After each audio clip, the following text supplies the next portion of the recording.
Good morning, everyone. My name is Michael Habash. I hope you can hear me. Skylar, you can hear me? Fantastic. Technology works these days. So as Skylar said, my name is Michael Habash. I'm the Senior Director for Disaster Technology here at the American Red Cross. My talk today is on how we use some technology, or how we use technology during the Oregon wildfires, specifically around how we manage non-congregate sheltering. I will be followed by April Wood. She is one of my peers. She runs the Partner Hub, which is where we collaborate with partner organizations, other nonprofits, governments, and even for-profit companies, sharing information back and forth to help us better understand and manage medium and large-size disasters. So without further ado, I'll talk a little bit about who I am, where this story comes from, and then I'll kind of explain to you how we use technology to really get a handle on non-congregate sheltering. Oh, I turned my camera off. Sorry about that. I didn't mean to turn my camera off there. Okay, so while I'm telling you this story, I actually did not live this story. This story was actually lived by a gentleman named Leo Pratt. He was the manager of the disaster operation in Oregon. Like I said before, I do business technology, so I get to sit at a desk like this most days, working on a computer, and that's fantastic. I feel like it's a great opportunity to help people, but this is actually Leo's story, which he so graciously told me, and we kind of working through it together. So here at the American Red Cross, like most of your organizations, I suspect, we do sheltering for large disasters. And normally when we do sheltering, it looks something like this, right? We do cots, we have our blankets that are branded in this case, and we typically do it in large areas. So in the United States, we tend to use schools, we've used arenas, I've seen it done in office parks, but typically there's not a lot of privacy, there's shared bathrooms, shared kitchen, and so we've kind of gotten used to this, and we have management technology we use to manage these kind of operations. 2020, though, as you know, wasn't normal.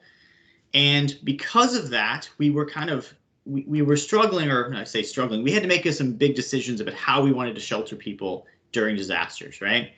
And so, in thinking about that, we had some options, and it became acute during the Oregon wildfires. So in September of 2020, a number of wildfires struck the state of Oregon, which is it's the Pacific Northwest of the United States. Unlike most of Europe and most other continents, the United States actually has significant fire weather, right? So California, Oregon, and Washington State, and places like Colorado and Wyoming have a large wildfires typically every year now. And they burn through the state. And during that process, they often burn a number of homes. And we end up having to shelter these people for actually quite some period of time, because when wildfires hit, they often destroy homes, right? It's like the picture here, you can actually see a chimney there. When homes are damaged by wildfire, it's usually complete destruction. And so we end up doing long sheltering operations to give those people chances to find other, new homes or new housing. So the Oregon wildfires were kind of typical of a large wildfire. So this is the most current data on the situation, but we had 4,500 homes destroyed during the Oregon wildfire. And as you might notice that there isn't a lot of major damage, and there isn't a lot of minor damage or affected damage. It all seems to be destroyed or fine. And that's because of the unique feature of wildfire, which is when it comes to an area, it tends to just destroy homes, right? If your house is affected by the wildfire, it tends to burn to the ground. And partly this is due to the way we build houses in the United States. Unlike, again, in Europe, we do a lot of wood construction, so it burns very easily. So anyway, we had a large number of houses that were burned to the ground, over 4,500. And we couldn't do what we normally do with sheltering. We couldn't have a large open area and get everyone in it. And there's an obvious reason we couldn't, right? And that's COVID. So we had to change the way we did sheltering, and for these thousands of people. And there's an obvious solution here, right? Kind of clicks for me at least, which was hotels. the hotels in the United States, as in most of the world, basically have been vacant for about a year, right? And they've been vacant because nobody's traveling. So that gave us an opportunity to use the hotels as sheltering space and what we call non-congregate shelters. Well, there's some obvious challenges when you do that. And the big challenges are where normally we could see all these people and they'd be in a big room, we couldn't, right? Not because they're all behind doors now and they're all in their own room and they all have television and their own bathroom, and we can provide food meals to them, and you might get 2 or 3 interactions a day like you see in this picture here, but it's nothing like a traditional sheltering situation like you see on the left. The next challenge was longer stays. So I mentioned earlier, people during wildfires tend to stay a long time anyway because they don't have a home to go back to typically. But when you're in a hotel, you actually see the stay length even longer. And so I think we had the longest length of stays in our shelters during this last season of disaster we've ever had on record. And we attribute that to some extent to the way we're sheltering in hotels. Finally, it becomes very hard to communicate with these people, right? They're in their rooms. They're coming and going as they need to. So it's not like where we could put up a sign or we could just go knock. It takes a lot of time, right, to go talk to all these people. So challenges in communication were definitely coming up, which has a secondary effect of challenging our ability to effectively help them transition to their next housing situation. So what was the potential solution? How do we get a handle on this? Which is kind of why I assume I'm here to talk. We needed to do a couple of things. So we realized we needed to understand our residents at the enterprise level in a way we hadn't before, right? So typically the shelter managers had a pretty good handle of who was in their shelter, but it typically didn't get much higher than that in terms of our real understanding of who was in the shelter. So we needed to know more about them. We need to also understand why they were staying in the shelter, and we'll get to that in a minute. We found that there's actually, when we looked at the data, there was clearly distinct groups, and we could identify why each group was staying. And it was actually quite interesting. And then finally, we realized that we really need to focus on some vulnerable populations because our vulnerable populations had additional challenges in transitioning to the next housing situation. So I'm not going to get into like super detail about how we go about the data collection because it's not that exciting, but I'm just going to quickly go over like how it worked. So what we did was we collected a significant amount of data at each shelter, at each hotel. We actually used Excel initially, and then that transitioned into a Microsoft product.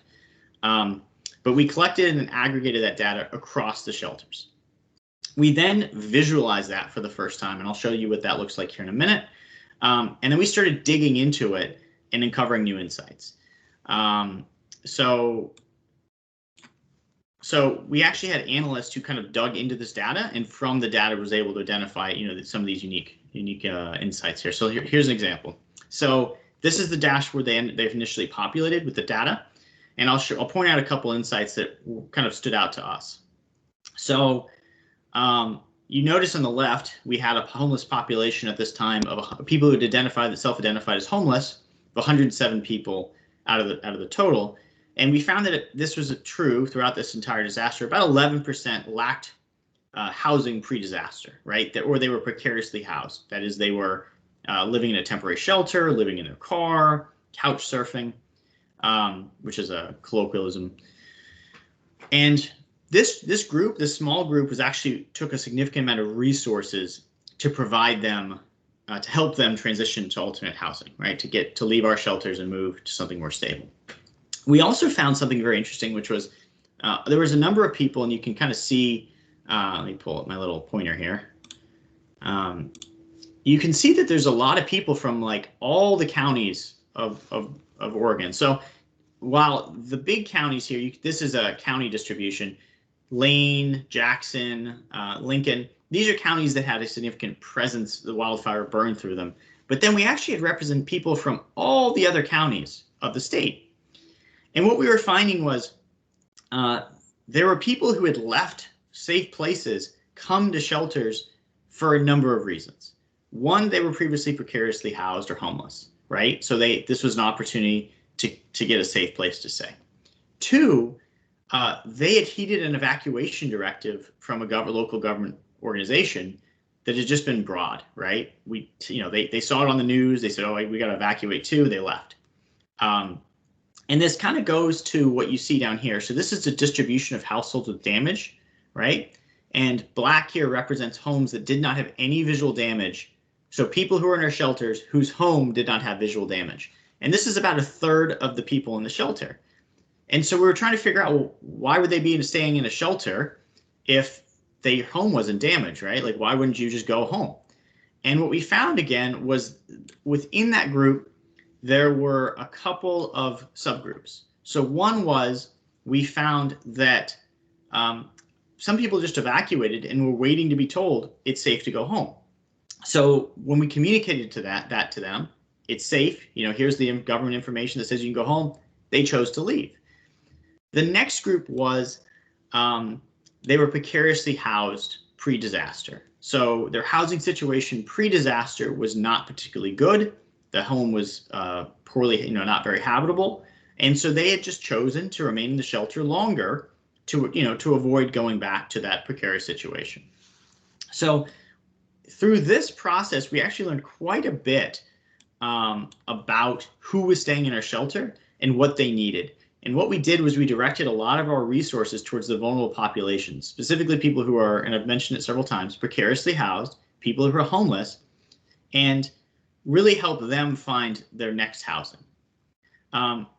Now, this is really interesting, right? There's a lot of data here, and we had a lot of data behind this, but this can quickly, as you might guess, become a tool for micromanagement, right? Like when everybody can see this much detail, it can become what I jokingly call a 3,000-mile screwdriver, because now everybody can see everything, and it becomes possible for our CEO to be like, well, why is this one person not leaving a shelter? So we had to actually have a conversation about how do you limit the overreach, right, of senior management into the minor details of every shelter. And it really came down to a philosophical position, which is just because we can see the data doesn't mean we really understand what's going on with these people's lives. And we had to accept the fact that our metrics, while very interesting and our ability to see what was going on was very interesting, it didn't actually fully represent reality, right? Because your life, my life is complex, right? Our why is each individually different for us. And so we still always needed to trust and empower the shelter workers to do what they do best, right? To have an interpersonal relationship with the people on the ground and not to overreach and assume that we could fix things from, in our case, near Washington, D.C. So, yeah, we don't want to let this thing become a 3,000-mile screwdriver. And if you want to use that phrase, you can just, whatever the distance is, you can just change the length of the screwdriver. So, if it's across town, I could say a 20-mile screwdriver. So what we learned, part of this was realizing that data inform the conversation. It doesn't replace it, right? Like these reports are interesting, but they do not ultimately replace the need to do that more intricate and detailed work, right? Of trust, those trusted conversations between people in the field and people in headquarters. So I'll show you what we came to in terms of what headquarters looked at every day. So I showed you what the field was looking at and their view. Headquarters was actually looking at something different. So we got this kind of detailed view for the field.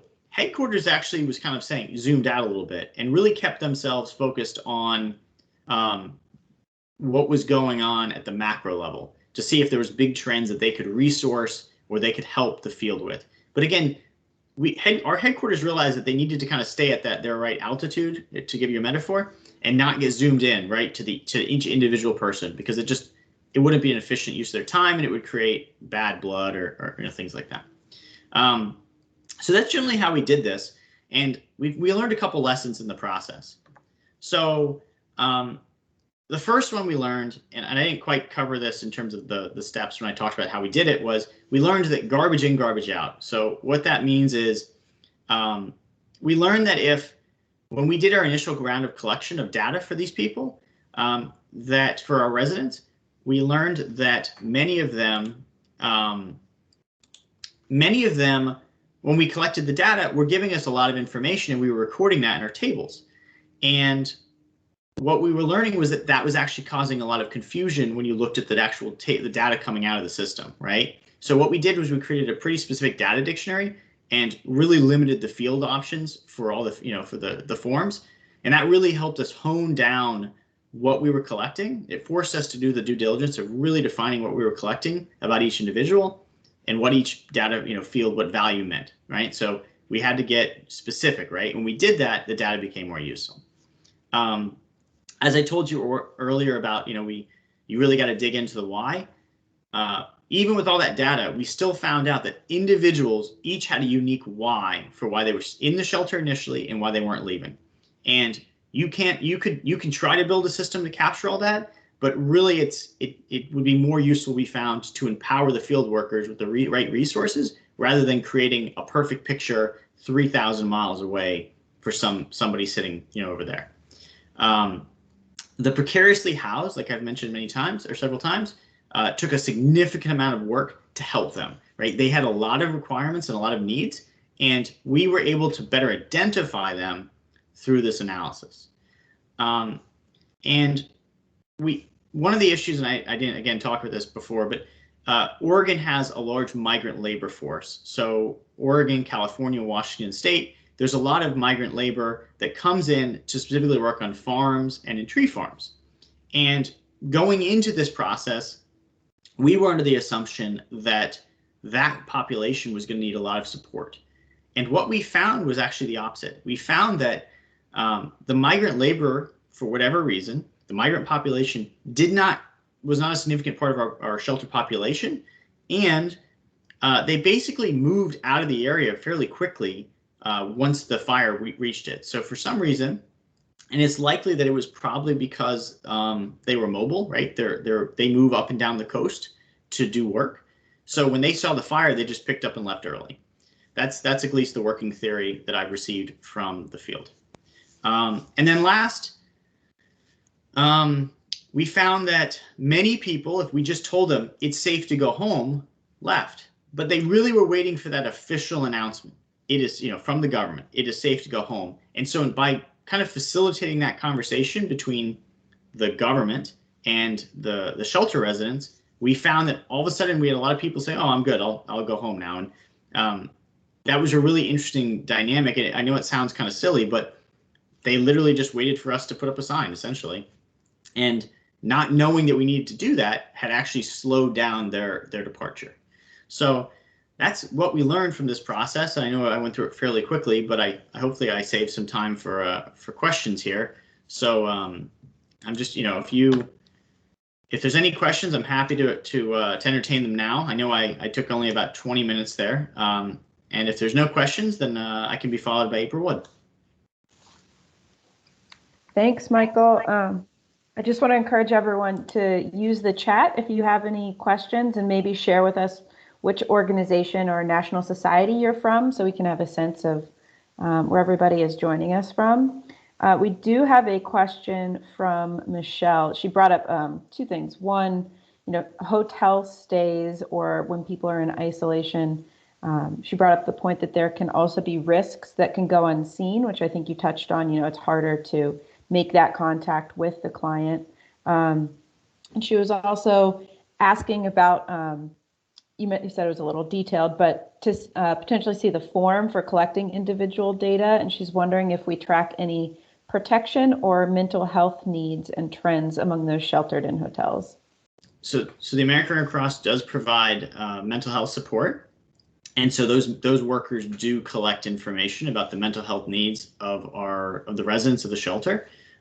We take pain to keep that information isolated within the organization, because not only are there generally rules about that in our country, and like in most countries, but also we feel it's important not to kind of cross the mass care component of this with the mental health component of this. And then to the form itself, I can certainly send you the headers information if that would be useful to you, and you can see the data, what the fields are, and you can use it, however you'd like. And then you said there was another question. I didn't see that. I'm sorry. Oh, Oh, that was it. Okay. Yeah, I think you covered it. And you asked me something else, and I just want to keep talking. So what else you got? No, I think you're good. Yeah, I think if you can share something related to the headers or data dictionary that we used around collecting client data, that might help the group. Sure. Ruth Brown from the British Red Cross asked us, she's interested in any diversity data we might collect, ethnicity, disability, gender, etc., for monitoring, sorry, it went away, for monitoring and providing inclusive services. So that's actually a topic that just came up across the enterprise, actually. So we do not currently do that in a holistic way. That is, we don't have a standard set of questions and measures we use in all of our applications. And it just came out, I'm going to say last week, that we are going to be integrating a standard set of questions with standard responses into all of our client-facing applications. So broadly speaking, we haven't done that up to this point. But we are moving in that direction into a standard model for that.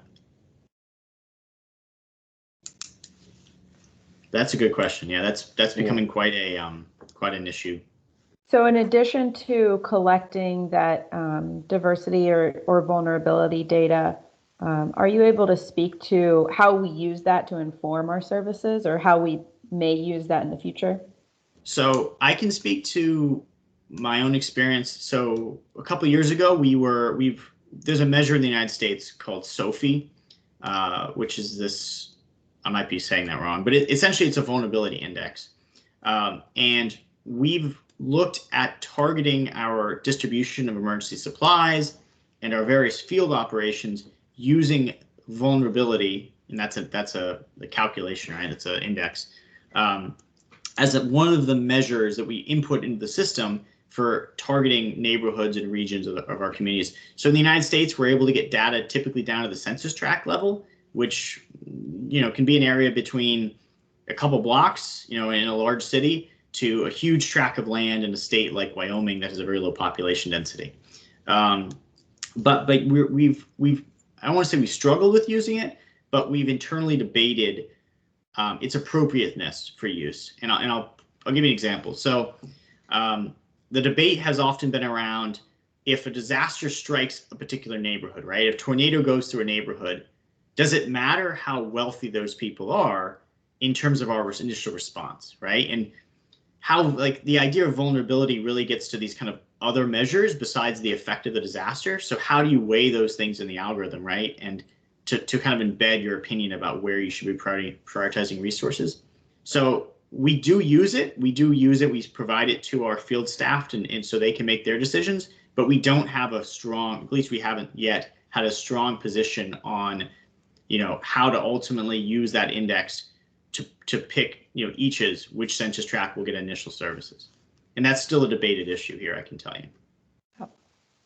Thanks, Michael. And I believe April will get into this a little bit more, but in our preparedness services, we do use vulnerability information to target preparedness offerings. So around, if we know an area is more at risk for home fires, or a population is more at risk for a certain disaster, we may reach out to them specifically and try to make sure that they have the support and resources that they need. But with that, I think we've hit most of the questions in the chat for now. I want to turn it over to April Wood to walk us through RC View in a bit more detail, as well as our partner hub.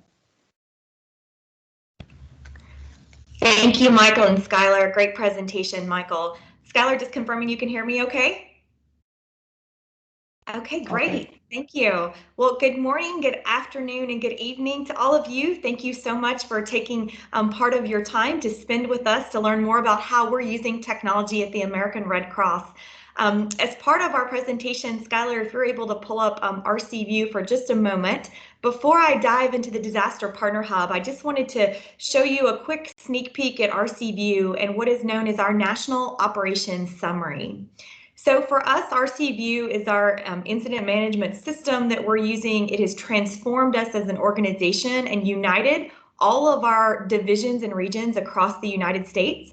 So lots of different geographical locations, lots of different volunteers and employees that are working hard to deliver disaster response and recovery services every day. And this has been a transformational tool for us to be able to all look at the same information at the same time and be able to drive our insights and our data-driven decision making. So what you're seeing here is our National Operations Summary Map. On tab 1, the situation summary, all of these green balloons across this map are current active disaster relief operations in the US right now. It's overlaid with some weather data, and it really just helps us take that snapshot every day into what's going on across the country. Skylar, if you could navigate to tab 6, and for those of you who, the acronym DRO stands for Disaster Relief Operation in the American Red Cross. It allows us to be able to monitor and support our field infrastructure and our field teams, and it allows us to monitor progress that a relief operation is making towards completion, service delivery within a community. And if we navigate over to there you go, the summary dashboard. We can see that we have a number of different relief operations we're constantly monitoring. So we use a lot of Power BI resources. This is kind of a dashboard overall of our shelter operations, our feeding operations, our staffing components. And I know it's really hard to see on your screen, but I did just want to spend a moment giving you kind of a flavor of what our system looks like from a look and feel perspective. This is utilizing the story map capability with Esri's technology and ArcGIS Online and Enterprise Portal. And so we utilize that story map capability quite a bit to be able to visualize our data in a way that's easily consumed by our workforce across the country. And then finally, if you would navigate to tab 8, please, Regional Risk Tool. So a lot of our work that we do in the Red Cross is we do a lot of planning and readiness to make sure we're ready for the next big thing. So we utilize the system not only for our active response and recovery operations and planning, but also readiness tools, where we've been able to incorporate 8 years worth of data, disaster relief operation data, that helps inform our risk and our hazard propensity for particular areas. So on the left-hand side here, this is a list of our Red Cross regions across the country. We have about 50 regions across the United States, and it tells us what our highest risk regions are this time of the year based off of the most common disaster that occurs. So I think Alabama was up there in the top left, our Alabama and Mississippi, which is Southeast US. And so in our southeastern United States, a tornado is the most likely disaster event that we would have this time of the year. So this really helps using historical data to drive decision making currently and gets our regions ready for what they might be facing based off of history at this point. All right, thank you, Skylar. I'm going to navigate over to our Disaster Partner Hub now. And then I will pause and take some questions after I have a chance to show you guys a little bit of the Partner Hub. I'll pause in the middle and then show a little bit more.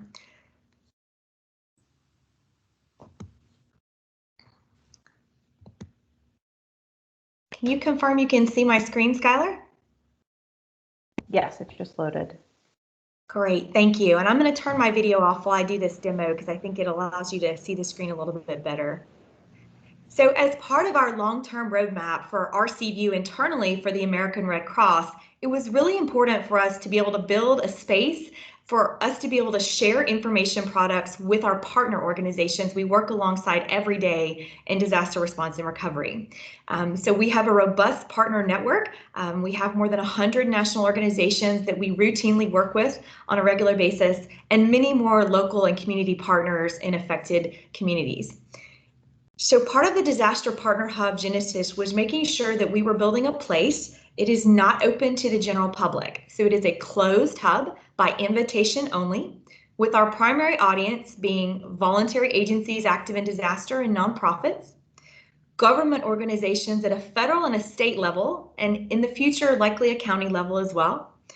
And then looking at our private sector, our for-profit corporations that both respond to disasters with some of their emergency operations centers, as well as support ongoing disaster response and recovery operations. So uniting the sector of disaster response and recovery organizations using one collaboration platform that allows us all to share information across our organizations to once again inform that data-driven decision making. There is no personally identifiable information within the hub. It is all aggregate, anonymized data, so no personally identifiable information whatsoever. So on our homepage here, you can see that we have 2 pages that I'll come back to. Our ongoing disaster response, which is really meant to be that executive snapshot of what's happening right now across the country. We have our planning and resources page that allows us to be able to see a lot of our different data layers from our partners of locations, contact information, etc. We really spent the last year working with about 20 core response organizations to build a suite of applications specifically to feeding operations, call center data, damage assessment information, and sheltering operations. We also built a suite using that story map capability I mentioned of partner situational awareness briefs, and I'll show you an example of one of these. This was meant to be an event-specific product, and we share this particular product while it lives in the partner hub. We do share this product with a much broader audience than just who has access to our disaster partner hub. I'll come back and show you an example of the partner briefs in a little bit. It's important for us to have an open search function. So for data layers that are not visualized in dashboards or maps, we wanted to be able to search for data. So there's an open search data function. We also have some training pages that are embedded. We built about a half dozen training pages because a lot of this is near real-time data based on disaster incidents. We wanted to not customize training, but be able to provide, dynamic training that's listed here in the hub. We've got some how-to videos that are only 2 minutes long. That are just quick how-to videos to utilize some of the applications for analysis. And then, of course, we want to thank many of our data partners. So we have our list here on the homepage of many of our data partners that were early to share data into the Partner Hub. You can see Fema, which is our federal emergency management agency here in the United States, corporations like Walmart. We have the Salvation Army that's active globally, and a number of other organizations that provide services around the globe. As I navigate to our ongoing disaster response page, it was important for us to be able to share information with our partner organizations that may not have access to technology the same way we do at the American Red Cross, and for other organizations to be able to automate data sharing to their own systems and be able to create that data integration and interoperability. We have some statistics cards here, just quickly telling you that there are currently 20 non-congregate shelters, which are actually hotel sheltering, currently here in the US today. And we've got about 18 multi-agency responses. This is our incident tracker that's coming up. It should look very similar to what you saw in RC View, which is our internal Red Cross system for American Red Cross. This is our opportunity to share some of those data layers with our partner organizations. So once again, you see those green balloons on the map that show our current disaster relief operations. There are also initial incidents that are reported to our Disaster Operation Coordination Center. And so if I click on an example here, this is all data from the last 24 hours. So one example here is in North Carolina, which is on the eastern seaboard of the US, that we had a single family fire, home fire, that ended with a death, unfortunately. And so that was the trigger for reporting, was that a fatality had occurred related to this particular home fire. So this information, once again, is the incidents that are reported are within the last 24 hours, and it provides us an opportunity to be able to share with our partner organizations what is happening across the United States. Other tools that are helpful is we built using the Survey 123 functionality for ArcGIS online. We built a dashboard where partners can report where they're providing services. So which organization is providing what services in which location across the country. So this is helpful to know that many of our partner organizations are out there providing services. So you can see that we have some rebuild and repair sites. We have some brush and chainsaw removal of trees and debris down on the Gulf of Mexico, where we had hurricanes in the fall, emotional and spiritual care. This is a way for us to quickly identify organizations that are responding and be able to offer just general insight into who's doing what where. I often will tell this story. Part of the genesis of this particular application, I deployed down to North Florida after the Hurricane Michael event that took place here in the U.S. as pretty significant hurricane. I think it's now labeled as a Category 5. 5 days after landfall, I deployed down to that particular part of Florida, and I very quickly noticed about a dozen organizations that I was very familiar with that were providing hot meals and feeding operations, all within a very small geographical area of one another, within 1 to 2 miles in most cases. Many of those organizations had no idea that the other organizations that they knew and were familiar with were providing hot meals a quarter of a mile down the road, or in some cases 2 blocks away. And so what we saw was a very concentrated area of feeding taking place, and you could go 30 miles north and it was almost a food desert. It was very difficult, even though they had sustained just as much damage, it was very difficult to locate a hot meal. So that was some of the genesis behind this application of who, what, where, to really understand what organizations are providing services in what locations. Prior mechanisms for sharing that information included conference calls, written situation reports, multi-agency task forces on feeding or sheltering. And once again, this provides a visualization for everybody to access 24 hours a day in near real time of who's sharing data about what they're doing where. So a very useful application as we continue to build it out. Our monitoring center is just weather data coming up here. So we wanted to make sure our partners had access to all the same decision-making tools that we do at the American Red Cross. So we have weather included here with a dashboard of a special marine warning.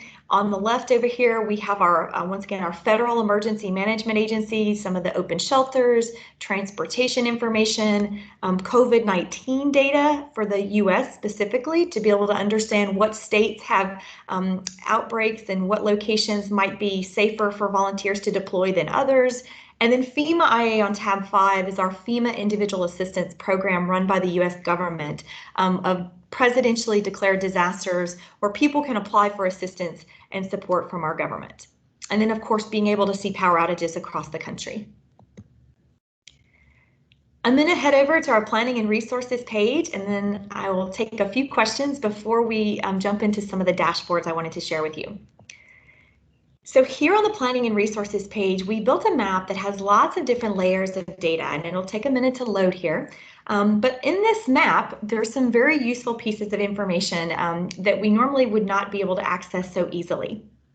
So the navy blue dots on the map are actually a faith-based organization, the Pentecostal Church, and they were able to share through their disaster arm of Reach Out America, all of their Pentecostal churches across the nation. So we're able to quickly see where they're located with address information to be able to know those locations. We also had our Feeding America, our network of food banks across the country, share their data. And this became increasingly important as I share one of the stories with you from the fall hurricane season. So this here is located as our River Valley Regional Food Bank in Fort Smith, Arkansas, in the center of the country. And they chose to share their contact information with their food bank network. And so where this became important was that down in Texas, down here down south, we had a hurricane that came through back in the fall, and we had an organization that was operating a large-scale kitchen that was closing and moving to another location. They were quickly able to identify the nearest food bank utilizing this application and be able to redistribute 3,000 meals equivalent of food that would have been food waste and gone into the garbage as they closed the kitchen of unused food. So because that identification was made so quickly, they were able to pivot that food and redistribute it to the community, which is a great use case for some of this information here. We have our Red Cross chapters on the map. And if I click on the layers over here, we have Buddhist Tzu Chi locations and branches across the country. Centers for independent living, our rural centers for independent living are listed here. And there's just a wealth of information located here. If I were to zoom in one click, you will see purple locations that will come up. And these purple locations are actually NAACP locations for our African American organization that we work with at the national level here in the US. And they shared their branch locations across the country, once again, with contact information so that if we need to reach out during a disaster event, that information is listed here. And it just cuts down on some back and forth email traffic and phone calls that take place during disaster trying to locate everyone. And then finally, I'm going to zoom in one more time here and we'll see if we can get our Walmart layer to pull up. It is a lot of stores across the country, but Walmart shared their corporate layer of open and closed locations. So I don't think it's going to pull up for me here because it's just too thick a data set for my connectivity today. But it was helpful to know where those locations were operating when one of their stores were closed, because the Walmart Corporation has such a great continuity of operations plan. Most of the organizations knew that if their local Walmart was closed, that many other infrastructure and buildings would be closed around there. So example would have been in Oklahoma during the ice storms. The food bank knew that if when they checked to see if their local Walmart was closed, that most of their food pantries and mobile food pantries in that geographical area were also unable to open for that particular day. So I'm going to pause there and take a few questions, Skylar, and then I want to jump back into some of the dashboards, which really help tell the story of putting all of this multi-agency data together. Thank you, April. We do have a couple of questions. Okay. Some of them we may need Michael or other support. It gets a little technical, at least for me. But let's start with Luke Callie. He works with the IFRC emergency platform, go.ifrc.org. And he's interested in some of the parallels with RC View. So he had a couple of questions. First, do you have an accessible API for the data in RC View?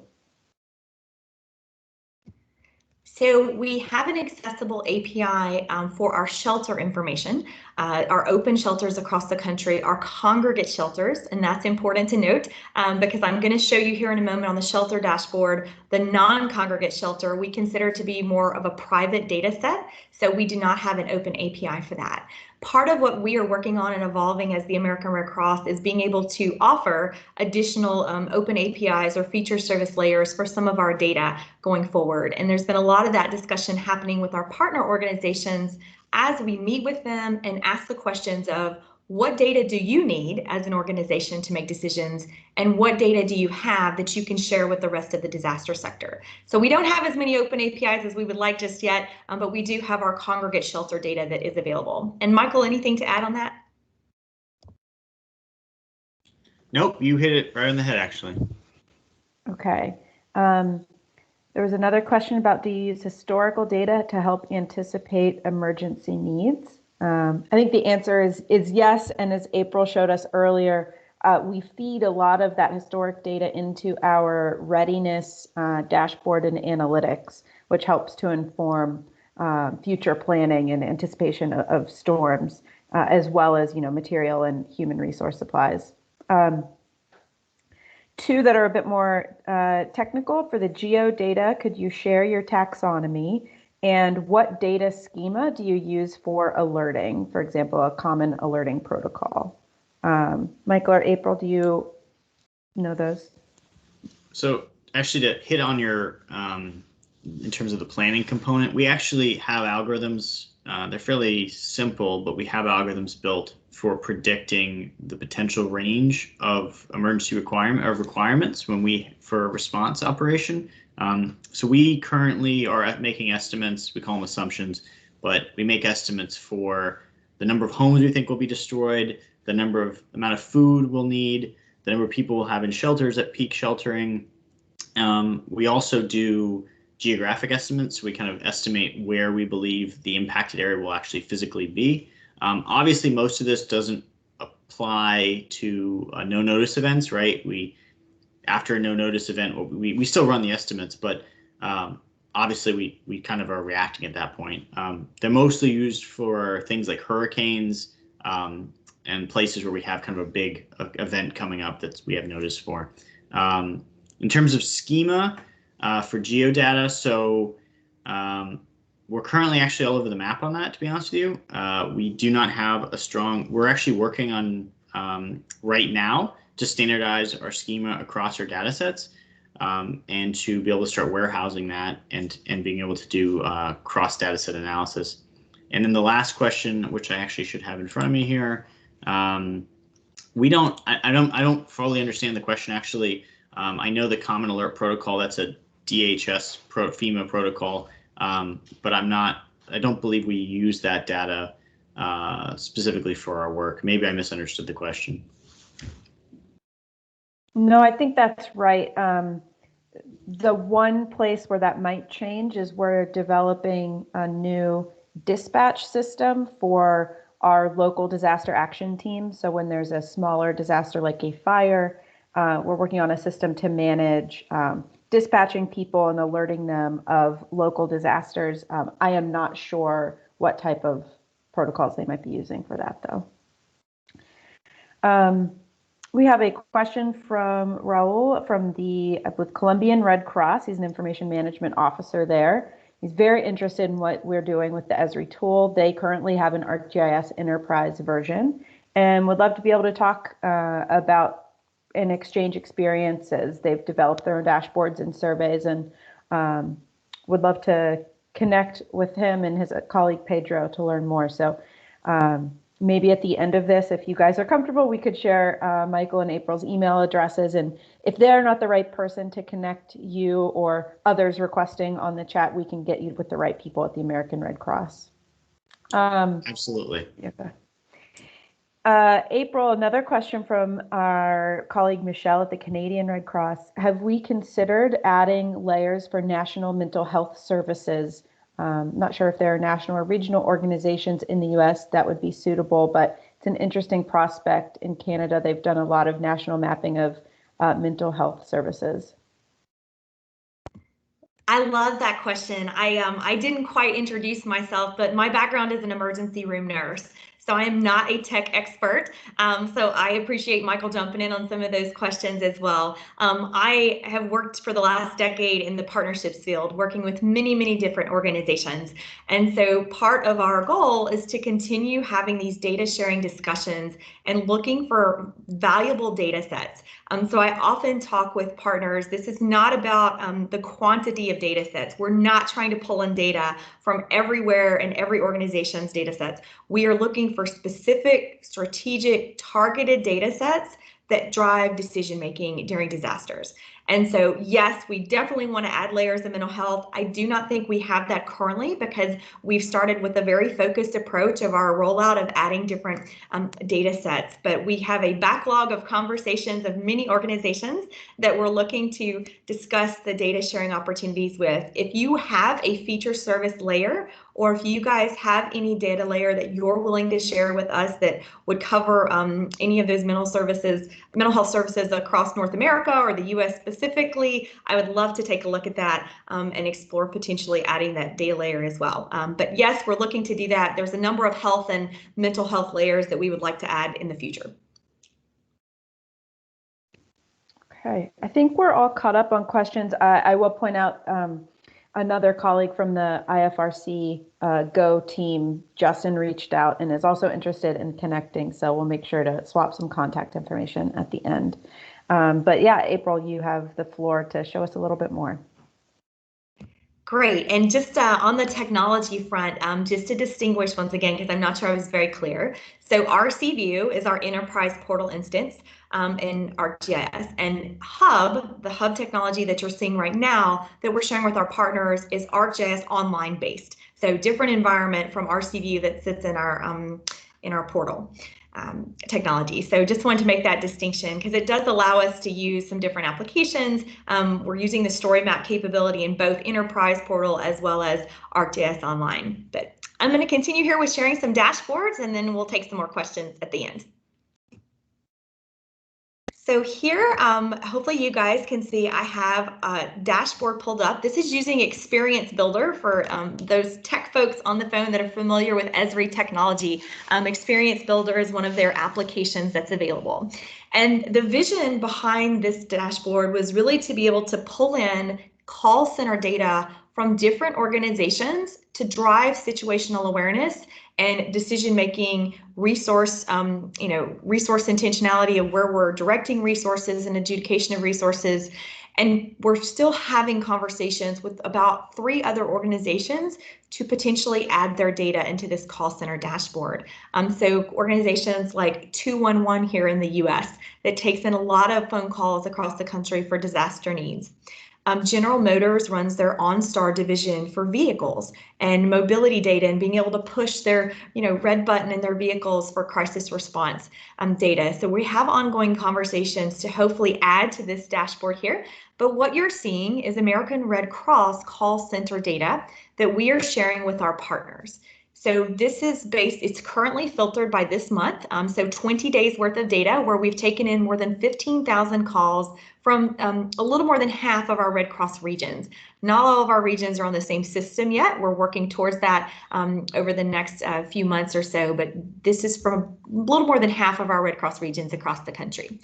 We're able to filter by incident. So currently we have 3 incidents that we're tracking as part of our 1-800 Red Cross call center. The Alabama and Mississippi recently in the Southeast, and Georgia and Tennessee all had floods or storms or tornado events that took place that we're able to filter by. But this allows you to see very quickly using a heat map of where the requests for food are coming from, where the requests for financial assistance are coming from. So if I were to click on Alabama and Mississippi here to filter by that, we've only taken in 238 calls. It was a much smaller event for us. And there's a lag in the dashboard changing, but you can see here that it shows Atlanta. So the big hot spot on the map is Atlanta, Georgia here. I'm sorry, no, that's Birmingham, Alabama, where the hot spot is that's showing the most number of calls coming in from one of the larger cities. So it's helpful. We can zoom all the way down into a neighborhood level. I'm not going to keep zooming here, but we're able to zoom down to even a neighborhood level to be able to see if we need to direct additional resources. So we can see for this particular event that financial assistance was the greatest need at 58% of the callers requesting financial assistance for this particular event. We also have an organization known as Crisis Cleanup here in the US that takes calls from homeowners and renters that need assistance. They're looking for free assistance from voluntary agencies to help support putting a tarp on their roof, or removing some trees, or mucking out their home if there's been a flood with all the mud that comes in. And so we're also able to filter by incident here, and you can see a number of different storms and hurricanes where these cases have been requested to come in to be able to provide some assistance. And you can also see, 28% of their requests out of those 2,000 cases were for tarps to be placed over roofs. So while we have no intent to standardize data sets at this point across call centers in the US, it does allow us to at least be able to check and balance where calls are coming from, what the needs are, and maybe there's a neighborhood that we missed doing detailed damage assessment in. If we're seeing a high call volume come in for tarping for a neighborhood that we didn't do or find any destroyed or major or minor damage in a particular neighborhood, we know maybe we need to send a team back out there and take another look because we could have missed a neighborhood when we were doing damage assessment. So some good uses for call center data. This is one of my favorite dashboards and probably one of the most revolutionary dashboards for what we're looking at here in the Partner Hub. So this is actually a dashboard for partner feeding data. And I'm going to filter back to September where we had Hurricane Sally come through and hit the Louisiana area of the country, once again, Gulf of Mexico, Southeast US. So because it's near real time, the dashboard is only showing one feeding resource still available, and that is the local food bank called Feeding the Gulf that still exists right there in the community. It shows 44 closed feeding sites, and out of those 44 closed feeding sites, on the bottom right here for Hurricane Sally, World Central Kitchen had 32 points of distribution. Our Southern Baptist Disaster Relief Arm was operating 6 kitchens. Red Cross had 5 points of distribution to share food. Feeding America had the food bank there that's providing services and food for the community. And Operation Barbecue is another response organization that operates kitchens and provides food. But my favorite part of the dashboard is this, the daily feeding. For the first time, we were able to see in aggregate data and broken down by day, by organization, who was preparing meals and who was serving meals. This allows us to be able to see the peak of feeding taking place in the community. We can look at the call center data and look at the trend of feeding calls coming in, of requests for food. We're able to take all this information and synthesize it into operational decision making to determine whether we need to continue operating kitchens, looking at who all is continuing to do feeding from our partner organizations, and really give us an understanding of all of the food that's being distributed within the community.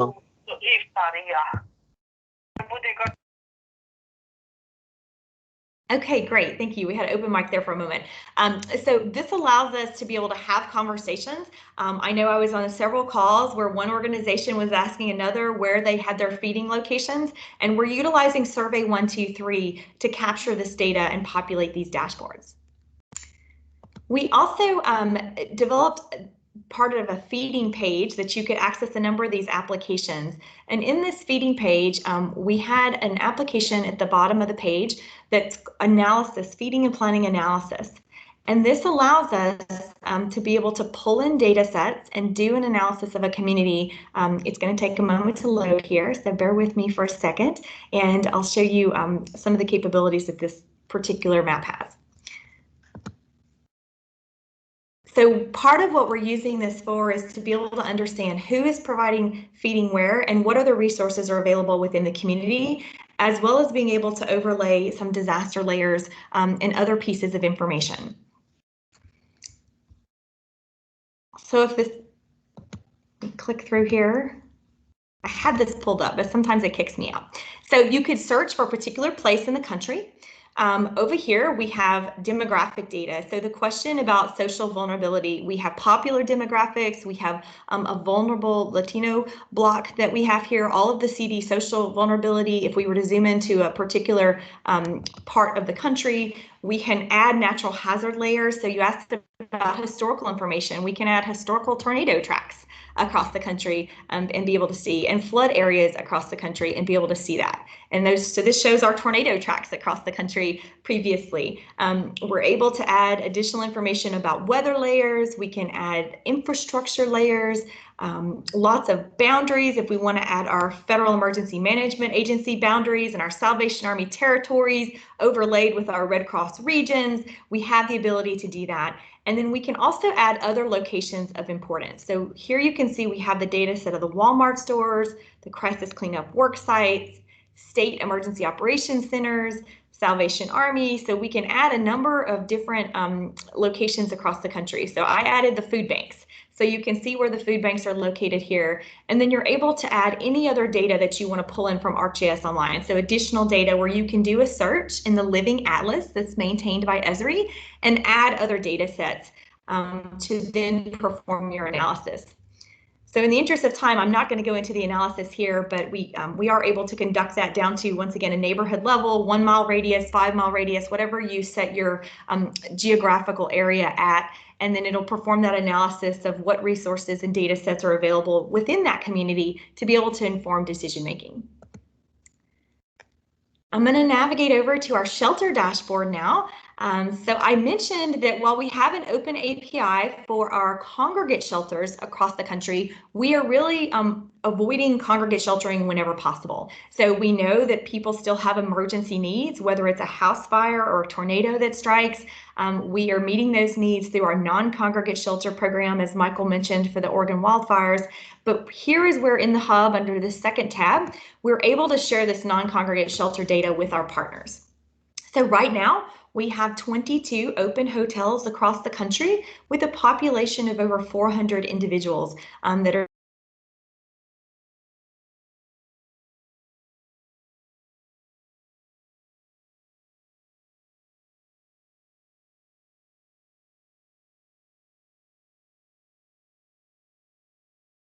April, did we lose your sound? Is that just me? I lost her as well, Skylar. Thank you. We'll let her know. Make sure she comes back.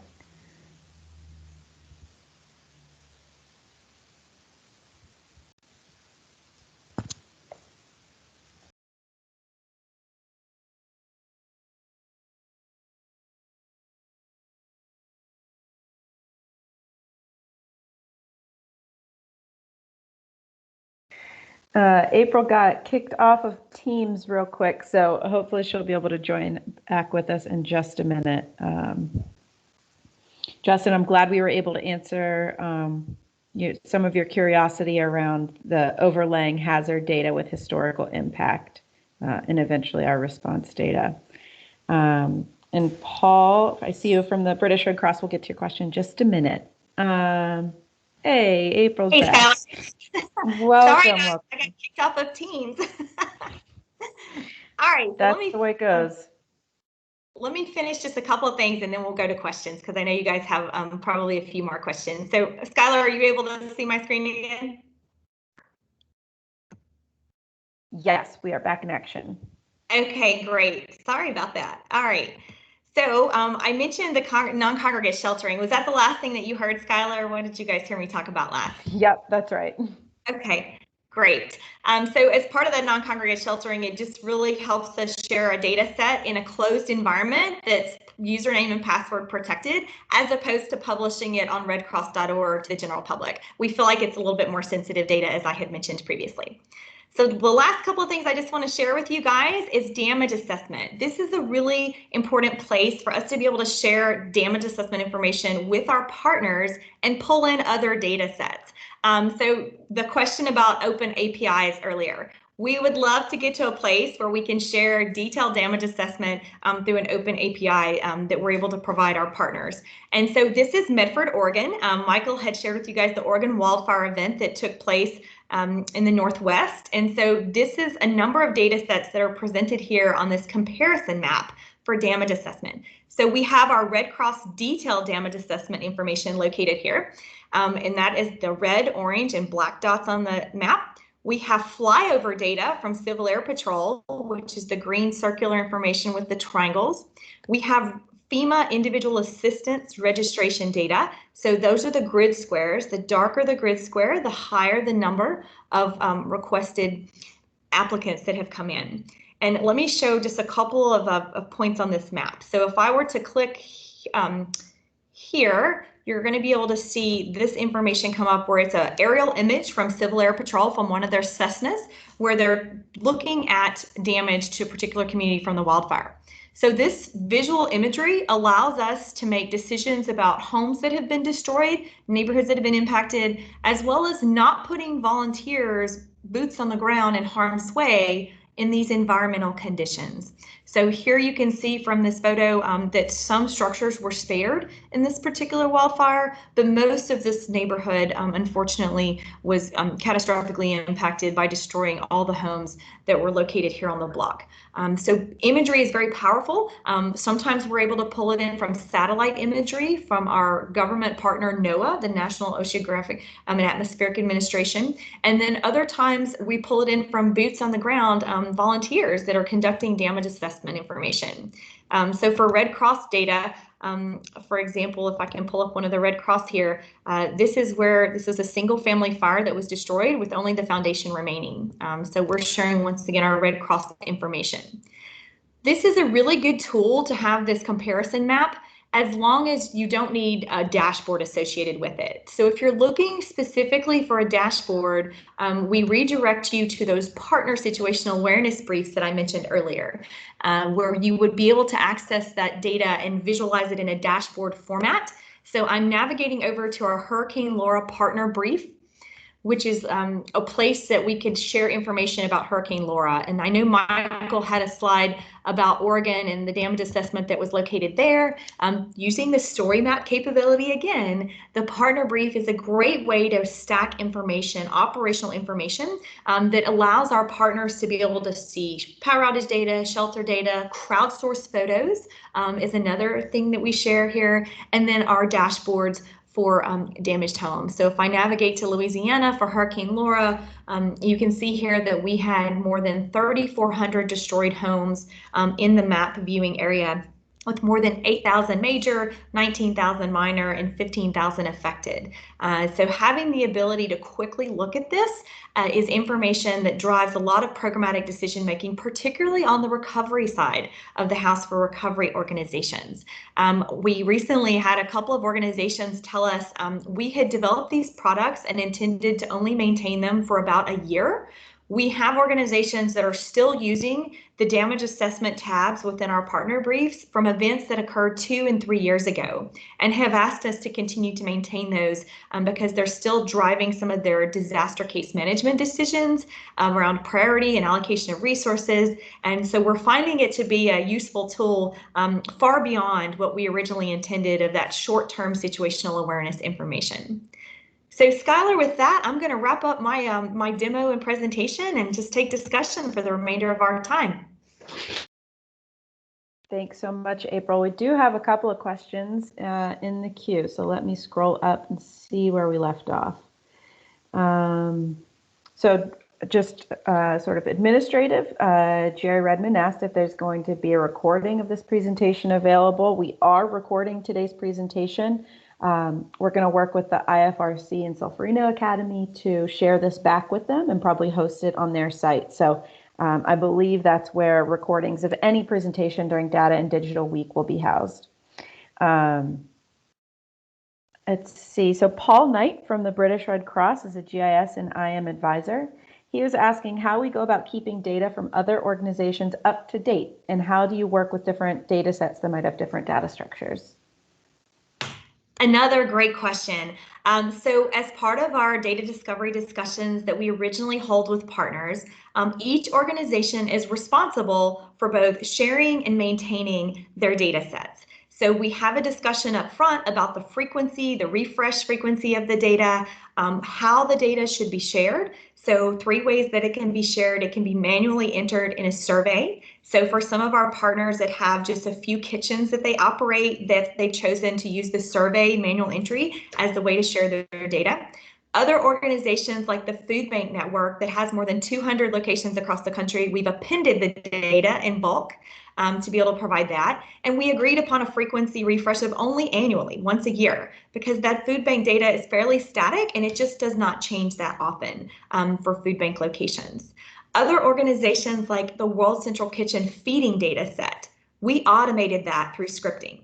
So we were able to build an API to be able to share that information in near real time because their information is constantly changing. They are constantly opening and closing points of distribution of feeding sites across the country for various events. And it made sense to automate that data, which is the end goal whenever possible to do so. But part of our terms of use and acceptable use policy encompasses that each organization is responsible for maintaining their own data. And right now we're doing just verbal agreements with them that they're willing to do that and committing to maintain their data whenever they share a data set. Thanks, April. And we got confirmation from Sean, who's helping with the events this week, that they will be hosting recordings on the Solferino Academy site next week. Luke from the IFRC Go team was asking what damage classifications we use for our analysis. I believe you showed them briefly, but if you could maybe go back over that. Yeah, so we use destroyed, major, minor, and affected are our 4 categories. I am not a DA program expert, so I don't have all of the defining categories for each of those. I believe a category for destroyed is more than 18 inches of water, for example, in a particular home, or the foundation has been moved. Things like that qualify for destroyed. But beyond that, I would need to reference back to some of our disaster or damage assessment program guidelines. Thank you. And our colleague David from the British Red Cross had a question about our Esri tools. Are there layouts, designs, or functionality that you've demonstrated in the dashboards that are available out of the box in the Esri toolkit, or have you had to code things yourself? They're trying to gauge whether they'll be able to do some things themselves or if they need expertise outside of that. Yeah, so all of these are COTS products. So they're all part of the suite of Esri Hub technology, and they're available to everybody that has ArcGIS online. There's very little custom work that has been done in the Hub outside of some of the scripting that has occurred to automate the data sharing. But everything else, you should be able to have access to that to be able to build your own tools or dashboards and visualizations. Okay, I think we are all caught up on questions, other than the IFRC is very interested on how they can get their hands on our data. So we'll be sure to work with them after this call. Yeah, Michael, April, anything? Yeah, go ahead. Yeah, one more thing just to wrap up. So this is the work we've completed to date, but we're also looking ahead. So next for us are mobile vehicle tracking of assets across partner organizations and our Red Cross emergency response vehicle fleet. Recovery suite, long-term recovery suite of applications that look at everything from immediate financial assistance to disaster case management, open and closed cases by county or zip code, census tract level, and also looking at open rebuild and repair projects across the country. So a lot of great work coming to fruition over the next several months as we continue to build upon the applications that we've been able to share to date with our partners. And I'm just excited. We have more than 135 organizations that currently are utilizing the hub. More than 40 of those are private sector corporations, more than 70 are nonprofits. So our focus over the next several months is state emergency management and tribal organizations that we're looking to add to really round out the disaster sector usage around that unity of information. So that's it on my end, Skylar. Michael, thank you guys so much for your time today, for visiting with us, and I'll kick it back to Michael for any final comments or questions. Thank you so much, April, and this was a great opportunity to talk to everybody. I really appreciate it. I just want to make one comment about the damage classification. So you mentioned we use those 5 categories. We actually developed that in the 80s, and then the Fema adopted it, I believe, as their classification system. So it's a national standard that we use with the United States, and I know other countries have their own similar standards that are close, but not quite the same in terms of water level and things like that. That was the only thing I could add of any that stood out to me, was something. Oh yeah, I know something about that. But yeah, thank you so much, everybody. This has been fantastic. Yeah. Thank you, Skylar.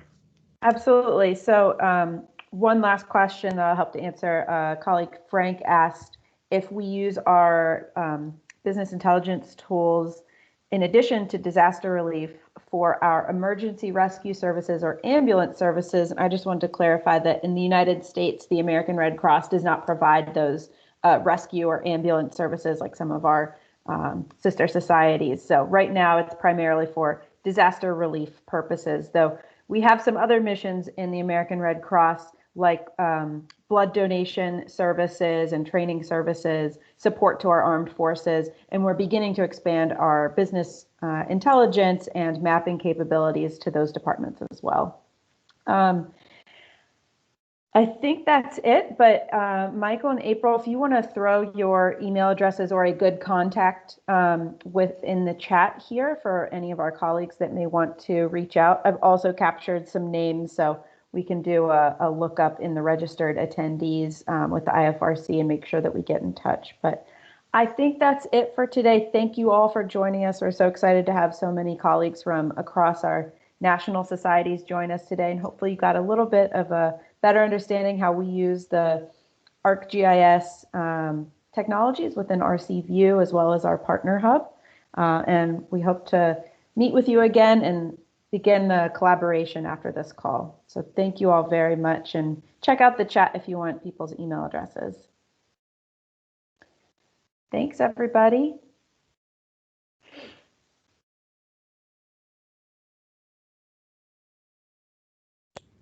And clearly